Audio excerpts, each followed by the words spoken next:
To enable frame stuttering in Elden Ring, you'll need to adjust specific settings in the game in your system. Follow these steps to achieve the desired effect. Step 1. Access game settings.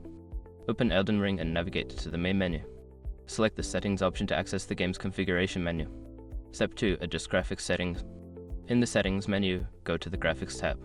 Here you will find various options related to resolution, frame rate, and graphical quality.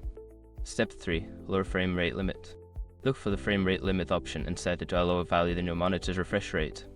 This can create a stuttering effect during gameplay. Step 4. Enable VSync. Find the VSync option in the graphics settings and enable it. This can help synchronize the frame rate with your monitor, which may enhance the stuttering effect. Step 5. Test and fine-tune. After making these adjustments, start a game and observe the frame stuttering. You may need to return to the settings to make further adjustments for the best experience. By following these steps, you should be able to enable frame stuttering in Elden Ring. Enjoy your gaming experience.